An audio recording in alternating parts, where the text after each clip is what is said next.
రీసెంట్‌గా నేనొక వీడియో చూశాను. ఈ వంకాయతో అనమాట. అదే పెద్ద వంకాయలు ఉంటాయి గదా! మాక్సిమం అందరూ నాకు తెలిసి తినరు ఈ వంకాయని. మామూలు చిన్న వంకాయలు, పొట్టి వంకాయలు తింటారు గానీ, సో, పనిగట్టుకొని ఈ వంకాయ తెప్పించి ఈ రెసిపీ చేస్తున్నాను. ఏంటి ఆ రెసిపీ అంటే చూస్తూ ఉండండి. ఫస్ట్ ప్లేట్‌లోకి ఉప్పు, కారం, అల్లం వెల్లుల్లి పేస్ట్, కొంచెం పసుపు, కొంచెం నూనేసి, కొంచెం ధనియాల పొడి ఉంటే వేసుకోండి. ఇదంతా బాగా మిక్స్ చేసుకొని, ఈ వంకాయని రౌండ్‌గా ఒక వీల్స్‌లాగా కట్ చేసుకోవాలి పెద్దగా. అంటే కొంచెం మీడియం మందంలో ఉండి, చిన్న చిన్న క్రాక్స్ పెట్టుకున్నాను ఆయిల్ దాంట్లోకి వెళ్ళని.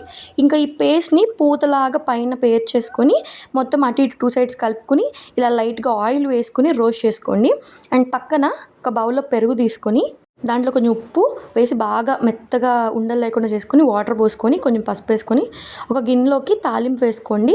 జీలకర్ర, వెల్లుల్లిపాయ, ఎండుమిరపకాయ ఇవన్నీ వేసుకొని తాలింపు దించేసుకొని, ఈ వేయించిన వంకాయని దీంట్లో వేసుకొని, పోపు దాని మీద వేసుకొని తిరగేసుకోవాలి. నాకైతే అంత గొప్పగా ఏమనిపించలేదు. నార్మల్‌గా చేసుకునేదే బాగుంటుంది అనిపించింది.